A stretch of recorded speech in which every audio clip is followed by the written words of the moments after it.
ঈদ উল ফিতরের নামাজের নিয়ত ও নিয়ম কি? নিয়ত তো আমি ঈদের ফিতরের নামাজ পড়তেছি, এই ইন্টেনশন যথেষ্ট যে আমি ঈদের নামাজ পড়তেছি, এটা ফজর না।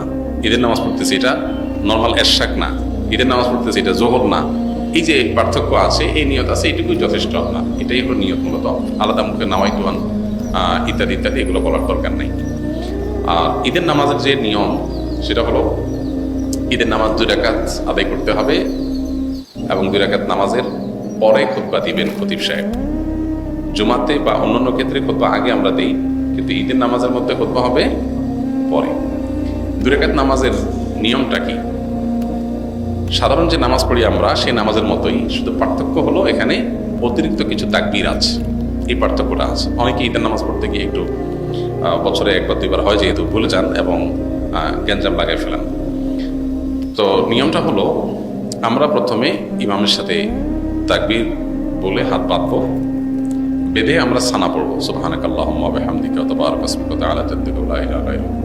অন্য সানাও আছে, আল্লাহুম্মা বা'আদ বাইনি ওয়া বাইনা খাতায়ায়া কামা বা'আদতা বাইনাল মাশরিকি ওয়াল মাগরিব। সানা যেটা আছে এটা পড়বো। সানা পড়া শেষ, এরপরে অতিরিক্ত তাকবীর দিবেন ইমাম সাহেব।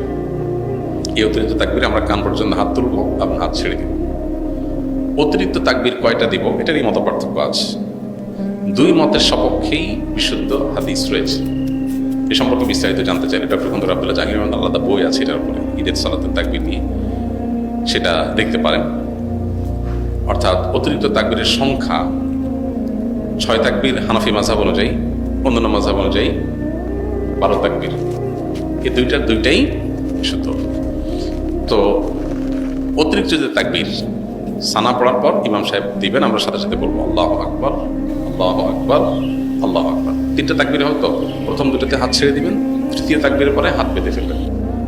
এবার ইমাম সাহেব সূরা ফাতিহা পড়বেন, অন্য সূরা মিলাবেন, রুকু করবেন, সিজদা করবেন, আবার দ্বিতীয় রাকাত শুরু করবেন। দ্বিতীয় রাকাতের তাকবীরটা হবে শেষে। ইমাম সাহেব দাঁড়ায় সূরা পড়বেন, সূরা ফাতিহা পড়বেন, সূরা মিলাবেন, এরপরে আল্লাহু আকবার, আল্লাহু আকবার, আল্লাহু আকবার। অতিরিক্ত তাকবীর দিবেন 3টা হানাফি মাযহাব অনুযায়ী, আর শেষে আরেকটা তাকবীর দিয়ে রুকুতে যাবেন। তাহলে 4টে হবে লাস্টে, 3টা অতিরিক্ত তাকবীর, একটা রুকুর তাকবীর, বাস। এরপরে যথারীতি নামাজ আত্তাহিয়াতু, দোয়া, মাসুরা, দুরূদ পড়ে আমরা সালাম ফিরাবো। এই হলো নামাজ। তাহলে শুধুমাত্র অতিরিক্ত তাকবীরগুলো প্রথম রাকাতে সানা পড়ার পরে, সূরা ফাতিহার আগে, আর দ্বিতীয় রাকাতে অতিরিক্ত তাকবীরগুলো হবে রুকুতে যাওয়ার আগে, সূরা ফাতিহা সূরা মিলানোর পরে। তাকবীরগুলো মুখে বলবো, বলার সময় হাত উত্তোলন করে আবার হাত ছেড়ে দেবে, বাস। এই ছাড়া আর কোনো পার্থক্য নেই। ঈদের নামাজের পরে ইমাম সাহেব খুতবা দিবেন, তখন মনোযোগের সাথে খুতবা শ্রবণ করতে হবে। অনেকে আছেন ঈদের নামাজ পড়ে খুতবা শোনা ছাড়া চলে যান, খুবই গর্হিত কাজ। খুতবা শুনতেই হবে। সো ঈদের নামাজের গুরুত্বপূর্ণ অংশ খুতবা শোনা। খুতবা শোনা ছাড়া যাওয়া জায়েজ নাই। অবশ্যই আপনাকে ঈদের নামাজের পরে খুতবা শুনে তারপরে যেতে হবে। ঈদের দিনের আমলগুলো কি কি? ঈদের দিনের সুন্নাহগুলো আমরা বলেছি। ঈদের দিনের সুন্নাহ কাজ যেগুলো আছে সেগুলো করবেন। ঈদের দিনে একটু আনন্দ খুশির প্রকাশ ঘটানো সুন্নাহ। গোমরা মুখে না থাকা উচিত, কোনো কারণে মন খারাপ হলে একটু খুশিময় থাকা ভালো। উত্তম পোশাক পরা, ঈদগাহে যাওয়ার সময় গোসল করে ঈদগাহে যাওয়া, উত্তম পোশাক পরে যাওয়া, সুগন্ধি করে যাওয়া, মেসওয়াক করে যাওয়া, ঈদুল ফিতরের কিছু খেয়ে যাওয়া, মিষ্টান্ন ইত্যাদি, খেজুর টেজুর, আর ঈদুল আজহাতে না খেয়ে যাওয়া, তাকবীর পড়তে পড়তে যাওয়া, এগুলো সব ঈদের দিনের সুন্নাহ। ঈদের দিন উপলক্ষে একটা গুরুত্বপূর্ণ বিষয় আমাদের লক্ষ্য করা দরকার, সেটা হলো আজকাল বিশেষ করে ঈদের দিনে আমরা আমাদের আনন্দ ভাগাভাগির চাইতে মোবাইল নিয়ে বেশি ডুবে থাকি। ছেলে কি বুড়ো সবাই এক্ষেত্রে সমান, নারী কি পুরুষ কারোর কোনো পার্থক্য নেই, সবাই মোবাইলে আমরা আসক্ত হয়ে গেছি এবং এমনভাবে হয়ে গেছি যে ঈদের আনন্দটাও আমাদের মোবাইলে কেড়ে নিয়ে যায়। এই দিনটাতে আমাদের উচিত আমাদের প্রতিবেশী, আত্মীয় স্বজন, অভাবী মানুষ কিংবা সাধারণ যে কোনো মানুষ, তাদের সাথে দেখা সাক্ষাৎ করা, খোঁজ খবর নেওয়া, কুশল বিনিময় করা, ঈদের শুভেচ্ছা বিনিময় করা। ঈদের শুভেচ্ছা কীভাবে বিনিময় করবেন? তাকাব্বালাল্লাহু মিন্না ওয়া মিনকুম। আল্লাহ আমার এবং আপনার, আমাদের উভয়ের সব নেক আমলগুলো কবুল করে নেক রমজান জোড়া যেগুলো আমরা করেছি, এটা হলো ঈদের শুভেচ্ছা। তাকাব্বালাল্লাহু মিন্না ওয়া মিনকুম। পাশাপাশি ঈদ মুবারক আপনি বলতে পারেন, অসুবিধা নেই, কিন্তু সুন্নাত হলো তাকাব্বালাল্লাহু মিন্না ওয়া মিনকুম বলা। এইভাবে আমরা শুভেচ্ছা বিনিময় করব। মোবাইলে ডুবে না থেকে সবার সাথে আমরা আনন্দ ভাগাভাগি করার চেষ্টা করব এবং গরিব হয় মানুষদের ঘরবাড়িতে যে বিশেষভাবে তাদেরকে ঈদের আনন্দটা দেওয়ার চেষ্টা করবো ইনশাআল্লাহ।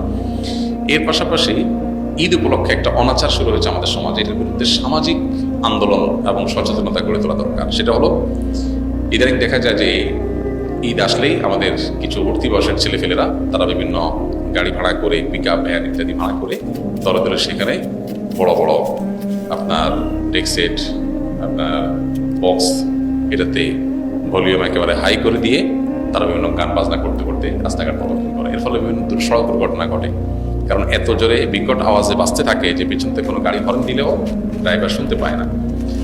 আর সবচেয়ে বড় কথা হলো, একটা সুস্থ সভ্য সমাজে আপনি গানের আওয়াজে পুরো সমাজকে প্রকম্পিত করে তুলবেন, কেউ ঘুমাইতে পারে, কারোর ক্ষতি হতে পারে, এটা কোনো সুস্থ বা স্বাভাবিক একটা সমাজে এটা সম্ভব না। এটা নিশ্চয়ই একটা অসুস্থতার আলামত। এই জন্য এটাকে থামানো দরকার। ঈদের আনন্দ তরুণরা করবে, কিন্তু সেটা করতে গিয়ে যদি তারা উশৃঙ্খলতা করে, বখাটেপনা করে, তাহলে সেটা অবশ্যই থামাতে হবে। এবং থামানোর জন্য এলাকাভিত্তিক নানাবিধ উদ্যোগ নেওয়া দরকার। ফিতরা না দিলে বসেন। ঈদ উল ফিতরের সুন্নাহ সমূহ কি কি? ঈদ উল ফিতরের সুন্নাহ সমূহের মধ্যে থেকে সব কিছুর আগে যে সুন্নার নাম চলে আসে সেটা হলো তাকবীর পাঠ করা। আল্লাহু আকবার, আল্লাহু আকবার, লা ইলাহা ইল্লাল্লাহ, আল্লাহু আকবার, আল্লাহু আকবার, ওয়ালিল্লাহিল হামদ। এই তাকবীরটার পাঠ শুরু হবে কখন? ঈদের চাঁদ দেখা যাওয়ার পর। ঈদের চাঁদ দেখা যাওয়ার পর থেকে আপনি গুনগুনিয়ে আপনি এটা পড়তে থাকবেন। যত বেশি সংখ্যক বার বাসা বাড়িতে কাজ করছেন, পরিষ্কার পরিচ্ছন্ন করছেন, ঈদের প্রস্তুতি নিচ্ছেন, হেল্প করছেন একে অন্যকে, এর মধ্যেই আপনার মুখে তাকবীর চলবে। আপনি মাগরিবের নামাজের পরে এশার নামাজ পড়তে আসলেন, মাগরিব পড়তে আসলেন, তারপরে আবার বাসায় যাচ্ছেন, যেতে আসতে তাকবীর পড়বেন। মানে ঈদের চাঁদ দেখা যাওয়া থেকে নিয়ে তাকবীরটা পরিমাণে বাড়তে থাকবে। যে যত বেশি পারেন এই তাকবীরটা পড়তে থাকবেন। কতক্ষণ পর্যন্ত চলবে? ঈদের নামাজের জন্য ইমাম যখন বের হবে, মিম্বরের দিকে আসবে, মেহরাবের দিকে আসবে, তখন শেষ তাকবীর, তারা পর্যন্ত তাকবীর চলতে থাকবে। তার মানে আমরা ঈদগাহে যখন যাবো তাকবীর পড়তে পড়তে যাবো, আবার যখন মসজিদে প্রবেশ করব অবসর বসে থাকবো, ইমাম সাহেব অপেক্ষা থাকবো, তখন আমাদের মুখে তাকবীর চলতে থাকবে। অনেকে এই সুন্নাতটা জানেন না, যার কারণে এটা মিস করেন। তার আমরা তাকবীর পড়তে থাকবো ইনশাআল্লাহ। ঈদ উল আজহাতে তাকবীর উচ্চস্বরে পড়ার জন্য, আর ঈদ উল ফিতর তাকবীর বিশেষ করে চলতে ফিরতে যখন পড়বো নীরবে পড়ার জন্য নির্দেশনা করাতে হবে আছে। তো তাকবীরটা পড়া, এটা হলো প্রথম নির্দেশ। দ্বিতীয়ত হলো ভোরবেলায় অন্য দিনের চেয়ে একটু আগে আগে ঘুম থেকে ওঠা। আমাদের উল্টা হয়, সারা রাত ঈদের শপিং কেনাকাটা, বলাপরে আড্ডাবাজি করে এসে অন্যান্য দিন ফজর নামাজ আমাদের সাথে পড়লেও ঈদের দিন মাস্ট মিস, উল্টা। অথচ ঈদের দিন ফজর নামাজ আমাদের সাথে পড়া, আগে আগে ঘুম থেকে ওঠা, এটার গুরুত্ব আরো বেশি। 3 নম্বর হলো গোসল করা। ঈদের জন্য গোসল করা। কেন গোসল করতে হবে? কারণ ঈদগাহে অনেক লোকের গ্যাদারিং হবে, আমি একটু ফ্রেশ শরীরে যাব, ঈদের আনন্দটা যেমন পূর্ণতা পাবে, আবার পরিবেশটা ভালো থাকবে। যে আপনার গায়ে ঘামের গন্ধ, আপনার অপরিচ্ছন্নতা থাকলে অন্য লোকের কষ্ট হতে পারে। সবাই একসাথে থাকবে যেহেতু, যাতে পরিবেশ ভালো থাকে। এরপরে আরেকটা সুন্নাত হলো ঈদের দিন আমরা যার যা পোশাক আছে এর মধ্যে উত্তম পোশাকটা পরব। এখানে একটা ভুল কথা প্রচলিত আছে, নতুন পোশাক পরতে হবে। ঈদের দিন নতুন পোশাক পরা সুন্নত না। সুন্নত হলো কোনটা? যেগুলো আছে আপনার এর মধ্যে তুলনামূলক ভালোটা পরবেন, সুন্দরটা পরবেন। ঈদ সুন্নাত ইয়া ছাড়া, নতুন কাপড় ছাড়া ঈদ হবেই না, এই কনসেপ্ট আমাদের মধ্যে ঢুকছে ভুলভাবে। এটা শরিয়ার কনসেপ্ট না। নতুন পোশাক ঈদের জন্য জরুরি না। সাহাবীরা প্রতি বছর একটা করে জামা কিনতে পারতেন না, 2-4 জোড়া জামা দিয়ে জীবন পার করে দিতেন সেই 1450 বছর আগের মানুষ। এই জন্য ঈদের দিন যার যা পোশাক আছে এটার মধ্যে উত্তম পোশাকটা পরবেন। আরেকটা সুন্নত হলো মেসওয়াক করা।